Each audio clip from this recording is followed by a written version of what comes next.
Assalamualaikum warahmatullahi wabarakatuh. Salam satu data.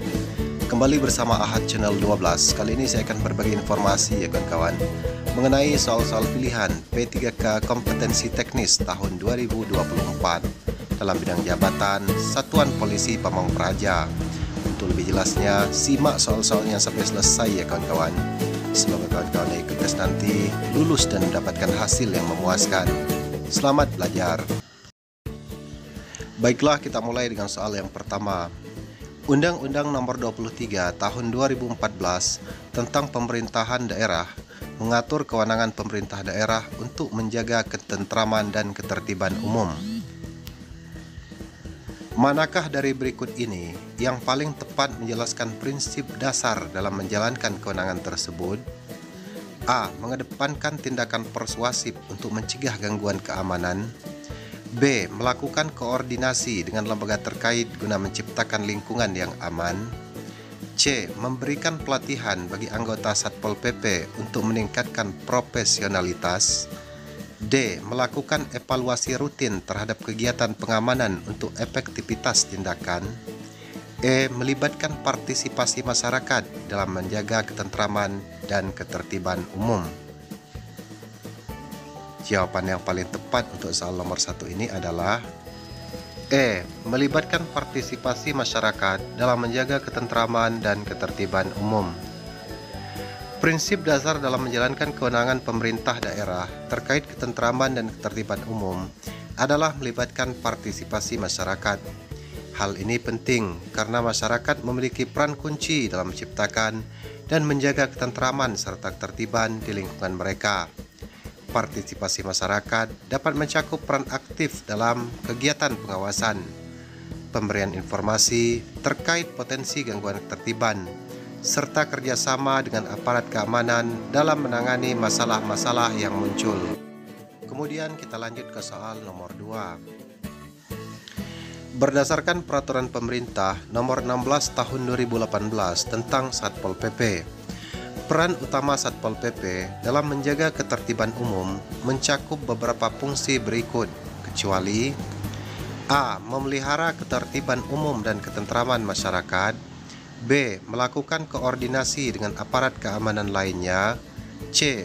Menyusun kebijakan lokal untuk mendukung keamanan. D. Mengamankan fasilitas umum di wilayahnya. E. Melakukan sosialisasi kepada masyarakat tentang peraturan daerah. Jawaban yang paling tepat adalah C. Menyusun kebijakan lokal untuk mendukung keamanan. Peraturan Pemerintah Nomor 16 Tahun 2018 tentang Satpol PP menetapkan bahwa peran utama Satpol PP mencakup beberapa fungsi. Di antaranya adalah memelihara ketertiban umum dan ketentraman masyarakat, melakukan koordinasi dengan aparat keamanan lainnya, mengamankan fasilitas umum di wilayahnya, dan melakukan sosialisasi kepada masyarakat untuk peraturan daerah. Namun, menyusun kebijakan lokal untuk mendukung keamanan bukanlah fungsi utama yang menjadi tanggung jawab Satpol PP. Penyusunan kebijakan lokal terkait keamanan biasanya menjadi tanggung jawab pemerintah daerah atau lembaga yang berwenang dalam penyusunan kebijakan publik. Sementara Satpol PP lebih fokus pada penegakan peraturan dan ketertiban di lapangan. Kemudian soal selanjutnya nomor 3. Sesuai Permendagri Nomor 17 Tahun 2019, apa yang menjadi fokus utama dalam penyediaan sarana dan prasarana minimal bagi Satpol PP? A. Menjamin keselamatan dan kesehatan kerja anggota Satpol PP. B. Meningkatkan efektivitas operasional melalui peralatan yang memadai. C. Mendukung pelaksanaan tugas secara profesional. D. Memastikan ketersediaan fasilitas untuk penanganan cepat. E. Mengoptimalkan peran anggota melalui pelatihan berkelanjutan. Dan jawaban yang paling tepat adalah B. Meningkatkan efektivitas operasional melalui peralatan yang memadai. Permendagri Nomor 17 Tahun 2019 mengatur tentang penyediaan sarana dan prasarana minimal bagi Satpol PP dengan fokus utama pada peningkatan efektivitas operasional melalui peralatan yang memadai. Hal ini bertujuan untuk memastikan bahwa Satpol PP dapat melaksanakan tugas dan fungsinya dengan baik, termasuk menjaga ketertiban umum dan keamanan di wilayahnya. Kemudian soal selanjutnya nomor 4. Permendagri nomor 3 tahun 2019 mengatur tentang peran penyidik pegawai negeri sipil di lingkungan pemerintah daerah. Apa yang menjadi kualifikasi penting bagi PPNS dalam menjalankan tugasnya? A. Kemampuan menganalisis data dan fakta di lapangan. B. Memiliki sertifikasi pelatihan investigasi dari lembaga resmi. C. Menguasai peraturan daerah yang berlaku di wilayah tugasnya. D. Memiliki pengetahuan dasar hukum pidana dan perdata. E. Kemampuan berkomunikasi dengan berbagai pihak untuk pengumpulan bukti. Jawaban yang paling tepat adalah C. Menguasai peraturan daerah yang berlaku di wilayah tugasnya. Permendagri nomor 3 tahun 2019 mengatur tentang peran dan kewenangan penyidik pegawai negeri sipil di lingkungan pemerintah daerah. Salah satu kualifikasi penting bagi PPNS adalah menguasai peraturan daerah yang berlaku di wilayah tugasnya. Sebagai PPNS, mereka memiliki kewenangan untuk melakukan penyidikan terhadap pelanggaran yang terjadi dalam lingkup peraturan daerah. Oleh karena itu, pemahaman yang mendalam tentang peraturan daerah setempat sangat diperlukan agar mereka dapat menjalankan tugas penyidikan dengan tepat, sesuai dengan ketentuan hukum yang berlaku di daerah tersebut. Kemudian soal nomor 5. Menurut Permendagri nomor 26 tahun 2020, upaya apa yang paling tepat dilakukan oleh Satpol PP dalam menjaga ketertiban umum dan ketentraman masyarakat? A. Melakukan patroli rutin di wilayah-wilayah yang rawan. B. Meningkatkan kolaborasi dengan aparat keamanan dan lembaga swasta. C. Menyusun laporan rutin tentang tingkat ketertiban umum. D. Memberikan pelatihan kesiapsiagaan kepada masyarakat. E. Mengidentifikasi dan menindak cepat ancaman terhadap ketentraman. Dan jawaban yang paling tepat adalah E. Mengidentifikasi dan menindak cepat ancaman terhadap ketentraman.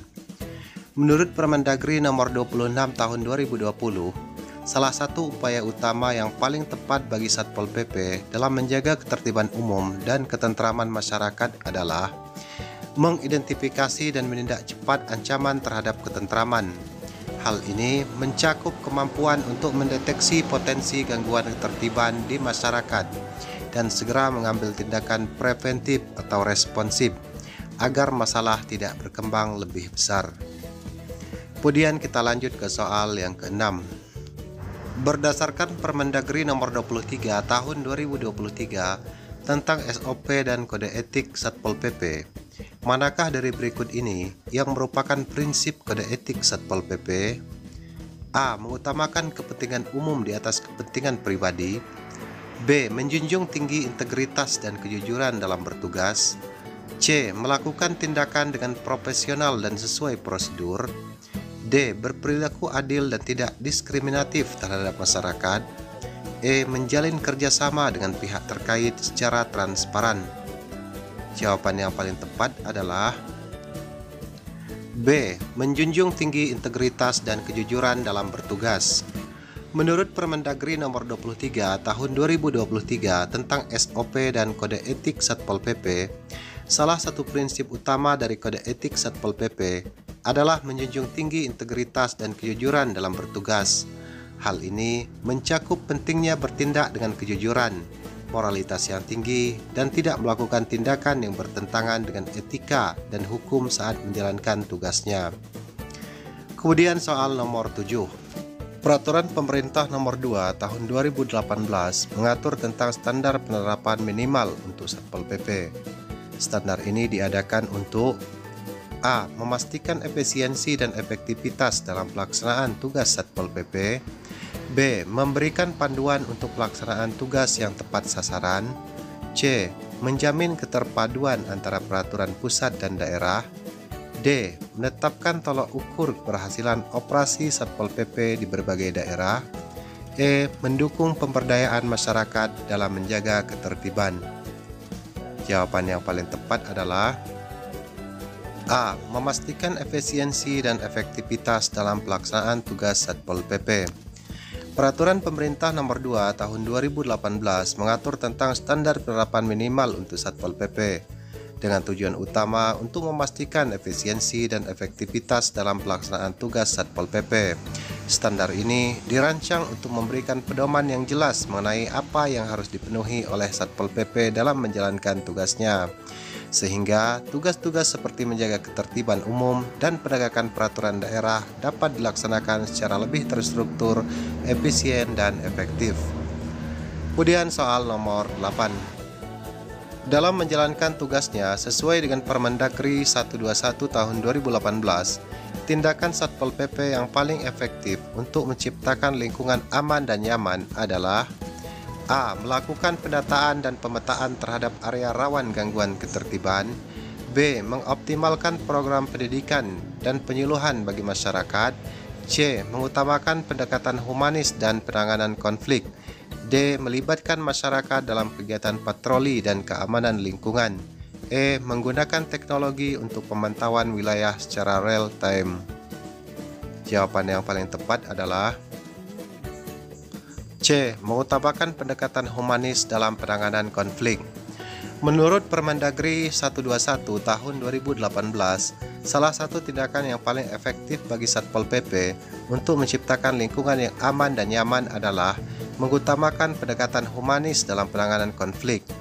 Pendekatan ini menekankan pentingnya komunikasi yang baik, empati, dan penyelesaian masalah secara damai dalam menghadapi situasi yang berpotensi menimbulkan ketegangan atau konflik di masyarakat. Kemudian kita lanjut ke soal nomor 9. Dalam rangka pemenuhan hak pegawai negeri sipil di lingkungan Satpol PP, sesuai dengan Permendagri Nomor 17 Tahun 2019, tindakan yang mendukung kesejahteraan pegawai adalah A. Menyediakan akses layanan kesehatan bagi anggota Satpol PP. B. Memberikan pelatihan keterampilan penunjang tugas di lapangan. C. Menyediakan fasilitas pendukung keselamatan kerja yang memadai. D. Memastikan kompensasi yang sesuai dengan kinerja anggota.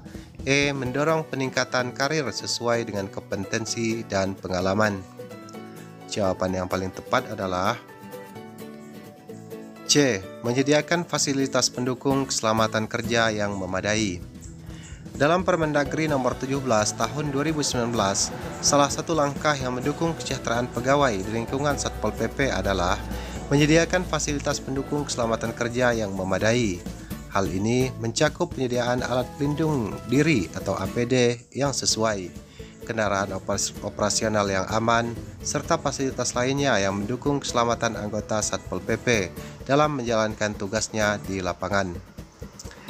Kemudian kita lanjut ke soal nomor 10. Permendagri Nomor 26 Tahun 2020 tentang penyelenggaraan ketertiban umum dan ketentraman masyarakat menggarisbawahi pentingnya koordinasi antara Satpol PP dengan lembaga lain. Hal ini dilakukan untuk A. Menjamin keselarasan antara kebijakan pusat dan daerah. B. Mempermudah akses data dan informasi terkait keamanan. C. Memaksimalkan sumber daya untuk pencegahan kejahatan. D. Menyediakan bantuan teknis yang lebih efektif dan cepat. E. Meningkatkan efisiensi dalam pelaksanaan tugas operasional Satpol PP. Jawaban yang paling tepat adalah E. Meningkatkan efisiensi dalam pelaksanaan tugas operasional Satpol PP. Permendagri Nomor 26 Tahun 2020 menekankan pentingnya koordinasi antara Satpol PP dengan lembaga lain untuk meningkatkan efisiensi dalam pelaksanaan tugas operasional. Koordinasi yang baik antara Satpol PP dan lembaga terkait seperti aparat keamanan, instansi pemerintah, dan masyarakat akan mempermudah pelaksanaan tugas di lapangan, mempercepat respon terhadap gangguan ketertiban, dan memaksimalkan upaya dalam menjaga keamanan dan ketertiban di wilayahnya.